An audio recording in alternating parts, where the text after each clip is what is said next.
प्रश्नमाला 16.2 की वीडियो का ये दूसरा भाग है, जिसके अंदर हम 16.2 के ही कुछ और सवाल जो कि खोखले बेलन से संबंधित हैं उनका अध्ययन करेंगे। तो 12वां सवाल लेते हैं हम सर्वप्रथम। एक खोखले बेलन की मोटाई 2 सेमी है, इसका भीतरी व्यास 14 सेमी तथा ऊंचाई 26 सेमी है। बेलन के दोनों सिरे खुले हुए हैं। खोखले बेलन का संपूर्ण पृष्ठीय क्षेत्रफल ज्ञात कीजिए। वैसे तो फॉर्मूला मैंने पहले ही वीडियो के अंदर आपको बता दिया था, फिर भी हम इसका हल करेंगे तो साथ के साथ आपको मैं फॉर्मूला फिर बताता हूँ कि किस प्रकार इसका फॉर्मूला बनता है। तो खोखला बेलन क्या होता है, जैसे एक पाइप का उदाहरण ले लिया हमने। इसने कहा एक खोखले बेलन की मोटाई 2 सेमी है, तो खोखला बेलन एक क्या हो गया, पाइप हो गया। इसके दोनों सिरे खुले, तो पाइप के जैसे दोनों सिरे खुले होते हैं। तो इस तरह से इसकी कुछ मोटाई है, ये 2 सेंटीमीटर है। तो ये जो भाग है ये इसका कितना है, 2 सेंटीमीटर है। और इसकी ऊंचाई है वो कितनी है, 26 सेंटीमीटर है। तो इसको हम लिख देते हैं 26 cm हाइट इसकी। अच्छा, वो कितनी है, 26 सेमी। भीतरी व्यास 14 सेमी है, यानी अब खोखला बेलन है तो इसमें 2 वृत्त बन गए, एक तो ये अंदर वृत्त और एक ये बाहर का वृत्त। यानी उस मोटाई के बाद में, मोटाई के मिलने के बाद ये बाहर का वृत्त बन गया। तो भीतरी व्यास इसका कितना है, 14 सेंटीमीटर है। तो पहले हम क्या करेंगे, भीतरी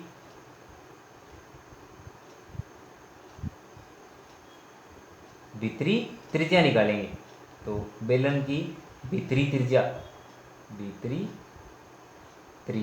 व्यास की आधी होती है त्रिज्या हमेशा। तो 14/2 यानी 7 सेंटीमीटर। तो ये भीतरी त्रिज्या निकल गई कितनी, 7 सेंटीमीटर।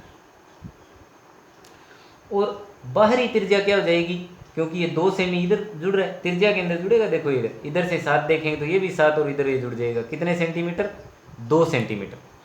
तो बाहरी त्रिज्या कितनी हो गई, 7 + 2 यानी 9 सेंटीमीटर। अब बेलन का क्या ज्ञात करना है, हमें संपूर्ण पृष्ठीय क्षेत्रफल ज्ञात करना है, यानी इसके अंदर का भाग भी ज्ञात करना है और बाहर का भाग भी ज्ञात करना है। तो अंदर का वक्र पृष्ठ, बाहर का वक्र पृष्ठ और ऊपर ये जो 2 रिंग बन गई है, एक तो ऊपर रिंग बन गई है और एक ये नीचे रिंग बन गई है। रिंग का क्षेत्रफल हमने पहले वृत्त और उसकी परिधि प्रश्नमाला के अंदर हमने ज्ञात किया है कि बाहर के वृत्त में से अंदर के वृत्त का घटाने पर रिंग का क्षेत्रफल आता है। तो कुल मिला के अब देखो हम खोखले बेलन का संपूर्ण पृष्ठीय क्षेत्रफल का फॉर्मूला बनाते हैं। खोखले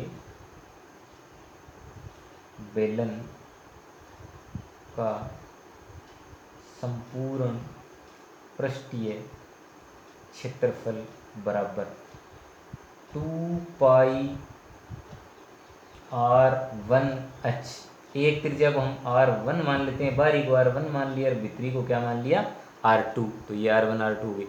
तो 2πr1h यानी बाहरी वक्र पृष्ठ प्लस 2πr2h यानी आंतरिक वक्र पृष्ठ प्लस ऊपर वाली रिंग। इसका क्या हो जाएगा फॉर्मूला, πr2² माइनस πr1² यानी बाहर के वृत्त में से अंदर के वृत्त के क्षेत्रफल को घटाएंगे तो ये रिंग का यानी रस्ते का, इस रस्ते का क्षेत्रफल आ जाएगा। अब इसी प्रकार नीचे का आएगा तो इसको हम क्या करते हैं, 2 से मल्टीप्लाई कर देते हैं, क्योंकि 2 गुना हो गया, ऊपर एक रिंग नीचे। फॉर्मूले को और आसान करने के लिए पूरे में से देखो क्या कॉमन आ रहा है, 2π कॉमन आ गया, बचा r1h r2h प्लस यहाँ से 2π कॉमन आ गया, r2² माइनस r1²। बिल्कुल आसान सा ये सूत्र आप याद रख सकते हो। अब इसके अंदर हम मान रख देंगे। तो 2 का 2, पाई का मान कितना, 22/7, r1 कितनी है, ये 9 गुणा h, हाइट कितनी है 26, r2 कितनी है 7, h कितना है 26, r2 9, तो 9 का स्क्वायर माइनस 7 का स्क्वायर। तो ये 2 गुणा में 22/7 गुणा 26 को 9 से गुणा करोगे 26, इनमें कितना आ जाएगा 234 और 26 को 7 से गुणा करोगे तो 182, 9 को 9 से 81 माइनस 7 49। तो ये 2 गुणा में 22/7 गुणा, इन दोनों को जोड़ लो, कितना आ जाएगा 416। 81 में से 49 घटा दो, ये आ जाएगा कितना आ जाएगा 32। 2 गुणा 22/7 गुणा 416 और 32 को जोड़ेंगे 448। तो कुल मिला के हमारे पास ऊपर का ऊपर गुणा करोगे 2 को 22 से, इसको 448 से, तो ये इतना आ जाएगा 19,712। और बटे में 7 का 7 भाग देने पर ये आ गया हमारे पास 2,816। 2,816 वर्ग सेमी। कोई नया फॉर्मूला नहीं है, वही बेलन का वक्र पृष्ठ और वर्तीय भाग हैं दोनों। तो 2 तो वक्र पृष्ठ हो गए अंदर का और बाहर का, और ऊपर और नीचे 2 रिंग बन गई। तो रिंग का क्षेत्रफल हम जानते हैं πr² माइनस πr², यानी r2² माइनस r1²। 2 रिंग है इसलिए बाहर 2 लगा दिया। तो यही फॉर्मूला है, कॉमन लेके मैंने मान रखा है, सीधा यहाँ भी मान रख सकते हो, हल करने पे आसानी से हल हो जाएगा। खोखले बेलन से संबंधित 2 ही प्रकार के सवाल बनते हैं, या तो हमसे पृष्ठीय क्षेत्रफल पूछ सकते हैं, या हमसे पूछा जा सकता है बेलन का, खोखले बेलन का आयतन। तो अगला ही सवाल लेते हैं हम 13वां, जिसके अंदर है खोखला बेलन जो एक दोनों सिरों से खुला है, उसकी ऊंचाई 20 सेंटीमीटर है और अंतः और बाह्य व्यास क्रम से 26 और 30 सेंटीमीटर है, आयतन ज्ञात कीजिए। डायग्राम वैसे ही बनेगा जैसे मैंने पहले अभी 12वें सवाल में बनाया, लेकिन सवाल के अंदर आपको चित्र बनाने की, डायग्राम बनाने की आवश्यकता नहीं है। खोखले बेलन का आपको फॉर्मूला याद होना चाहिए, उसके अंदर व्यास दोनों आपको दिए हुए हैं, तो हम दोनों त्रिज्या ज्ञात कर लेंगे, आंतरिक और बाहरी। माना बेलन की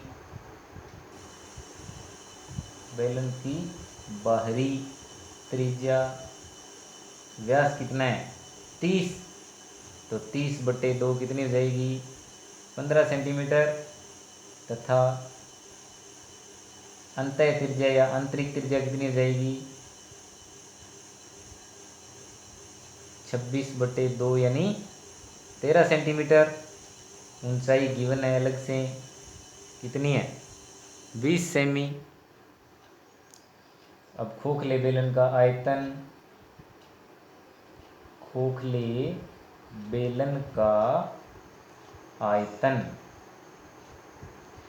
बाहर का आयतन माइनस अंदर का, बाहर का आयतन माइनस अंदर का आयतन। इसका मतलब ये नहीं है कि बाहर कोई अलग चीज़ है अंदर कोई अलग चीज़ है, क्योंकि जैसे खोखला बेलन, जैसे हमने पाइप की बात की, तो उसके बीच में तो क्या है हवा है ही, हमें तो केवल उस धातु का आयतन ज्ञात करना है।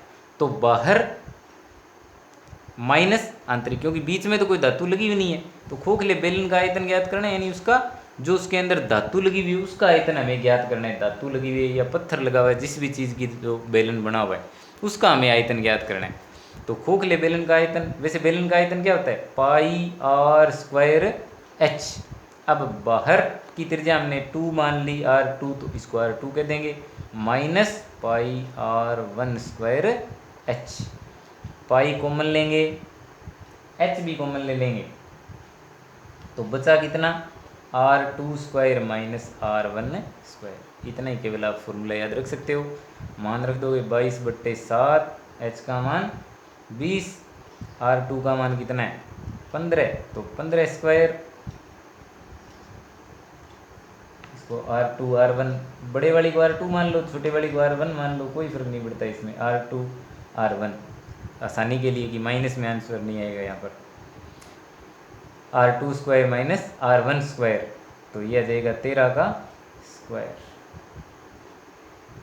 22/7 गुणा 20, 15 का स्क्वायर कितना हो जाएगा 225, 13 का स्क्वायर 169, यानी 13 को 13 से गुणा करना, 15 को 15 से, तो 22/7 इंटू 20, 225 में 169 गए 56, 7 एकम 7, 7 8 56, मल्टीप्लाई करोगे 3512 20 किस में आएगा? घन सेमी।